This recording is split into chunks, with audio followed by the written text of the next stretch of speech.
Lobster! Welcome back again to my channel. It's me, Lovely, and it's a lovely day! May bago na naman tayong video at gusto ko lang naman mag-share sa inyo today. So, mga ka-fellow OFW, look, listen, and learn. Sounds familiar. Anyway, mga ka-OFW, gusto ko lang naman mag-share sa inyo para sa mga baguhan dyan na gustong umuwi ng Pilipinas, baguhan sa abroad, I mean. Ayan, yung mga baguhan sa abroad na magbabakasyon ngayong Disyembre, papalapit na ang Pasko, bagong taon na gusto nilang makapiling ang kanilang mga family, di ba? Malamang sa malamang, alamang, maraming magsisiuwi ngayong December. And gusto niyo bang malaman kung paano kumuha ng OEC at para sa mga bago at para sa mga pangalawang balik na? So, may i-share lang ako sa inyo. So, nung umuwi ako, dahil bago yung pinasukan ko, so, kailangan ko i-present yung aking employment contract sa konsulado kung saang bansa ako naroroon at pina-registered ko lang naman siya. And doon, after noon, pwede na akong mag-online.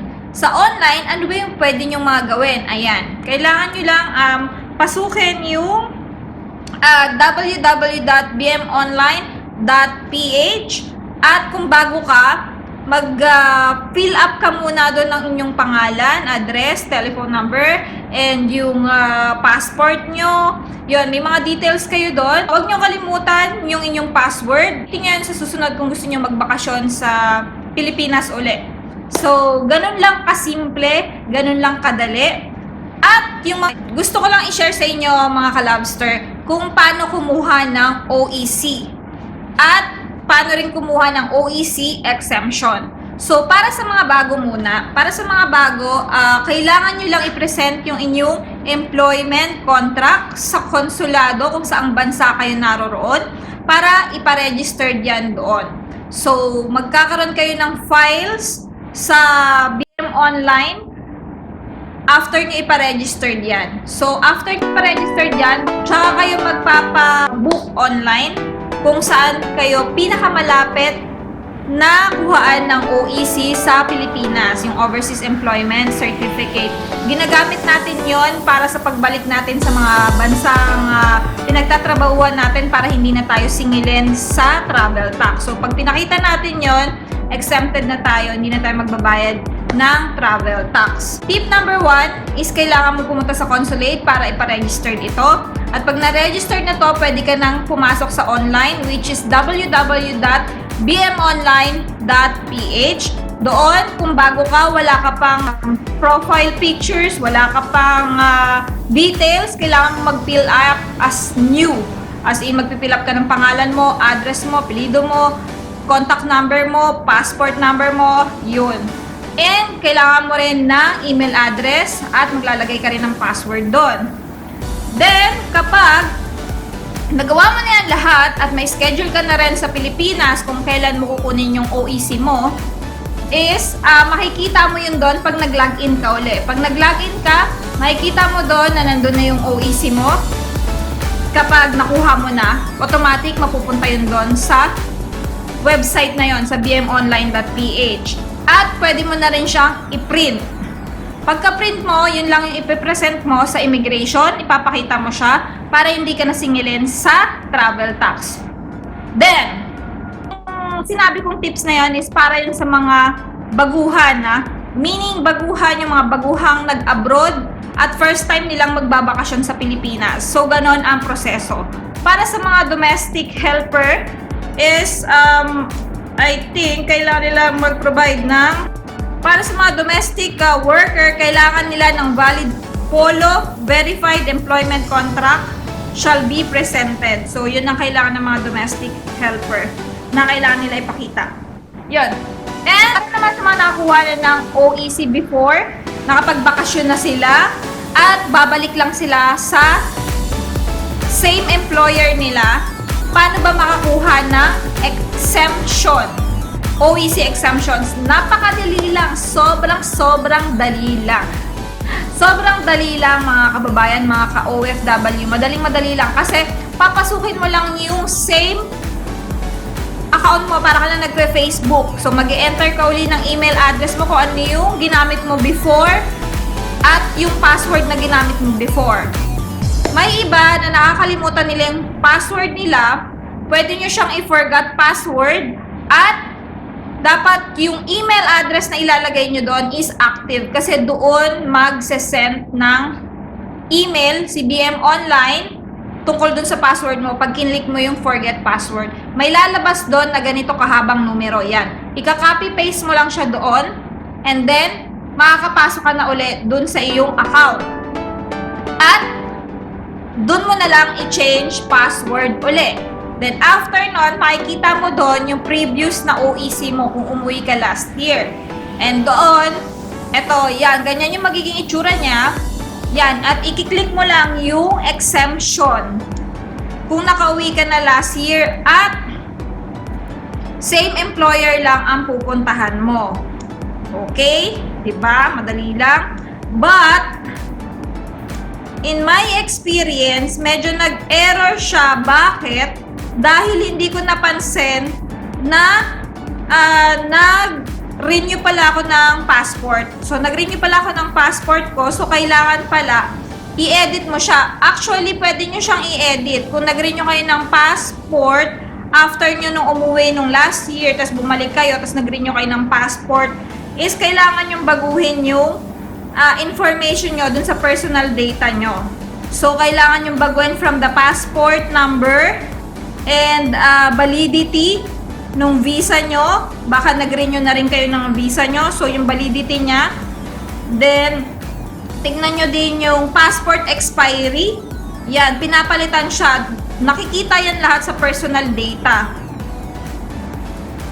So, ganun lang po. Tingnan nyo lang po yung error, kung ano yung error message. So, kung ang error message ay sinasabi na update your profile, so kailangan tignan nyo kagad yung personal data nyo. Baka something wrong lang doon. Baka hindi lang kayo nag-update sa mga inyong passport at saka sa inyong visa. Baka yun na nga, baka nakapag-renew na kayo. Iba na yung expiry ng inyong visa at iba na rin yung expiry ng inyong passport. So, lahat yun, i-double check nyo. So, after nyo nang ma-edit yun, i-click nyo lang yung exemption. May lalabas doon kung kailan uli kayo magta-travel para dun sa mga papauwi. Kapag kukuha uli kayo ng OEC, pag pauwi uli kayo yung pangalawang uwi nyo, which is tapos babalik lang kayo sa same employer nyo. So, kapag in-apply nyo siya ngayon, dapat in 60 days nakapag flight na kayo kasi na-expired yun. 60 days lang. Kailangan gamitin nyo kagad. Kailangan mag-flight kayo kagad para hindi ma-expired yung validity no OEC. So, ganun po. So, kung malayo pa naman yung flight nyo, kumuha kayo ng ticket ngayon pero 6 months pa pala yung flight nyo, wag na muna kayong mag-apply. Dapat mag-apply kayo yung tipong malapit na yung departure nyo para naman hindi agad ma-expired yung exemption OEC na gagamitin nyo. So, yun. Yun yung tips ko sa inyo. So, after nyo ma-edit na, after nyo ma-edit yung contact information nyo, yun na nga, ilalagay nyo doon kung kailan yung flight details nyo. Kung baga yung departure lang. So, nasa ticket nyo na yun. Kung nakakuha na kayo ng ticket, yung departure nyo, ilagay nyo doon yung departure date. Pag enter nyo doon, may lalabas doon na confirmation na tatanungin kayo na, are you returning to the same employer and job site? Ayan. Kung yes, press yes. Yan. At dadalhin kayo niyan dito. Ito ang makikita nyo. Ayan, makikita nyo, yan. Meron siyang exemption. Yan. May exemption dun sa dulo. So, i-click nyo lang siya. Tapos, submit. Tapos, may lalabas na, congratulations, you are exempted from securing OEC. Your BM exemptions number is blah blah blah. Yan, ganyan. So, lalabas yung pangalan nyo, yung employer nyo sa ilalim, tapos yung valid until, at saka yung job site nyo, kung saan yung country, kung saan kayo nagtatrabaho. Yun.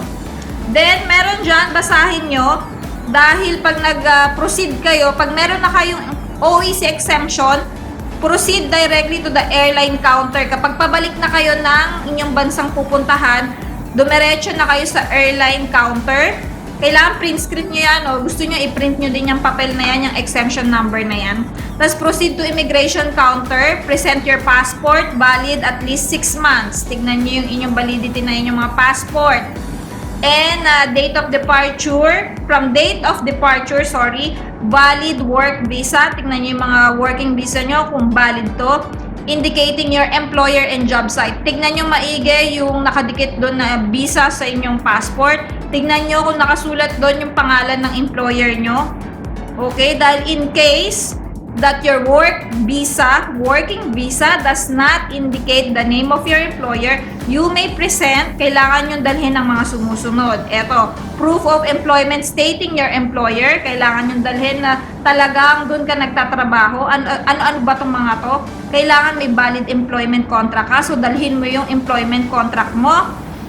Current employment certificate, valid employment ID kung may ID ka, recent payslip, at kung domestic worker ka naman, kailangan mo ng valid polo verified employment contract shall be presented. So, yung mga yan is makakatulong yan sa'yo para sa iyong travel tax exemptions. Makakatulong din yan sa terminal fee exemption. So, bring a photocopy of any proof na ikaw ay overseas employment as mentioned above. So, yun lang po yung mga tips ko sa inyo. So, napakadali lang po, di ba? So, sana po nakatulong tong video na to. Sana hindi kayo naguluhan. Kung naguluhan kayo, just comment down below. Let's talk in the comment sections below. Any questions? Sasagutin ko kayo. And kung bago ka sa aking channel, please hit the subscribe button and like if you like this video. And kung gusto mo ma-notify sa aking mga tips, mga video, mga bahay, yan yung mga target ko para sa mga ka-OFW, sa mga kabayan ko. So, hit mo na yung notification bell button para lagi kang na-notify sa aking mga video. Once again, my name is Lobily and it's a lovely day. Merry Christmas! Sana safe kayo sa inyong mga pag-uwi sa Pilipinas. Bye! See you in my next video!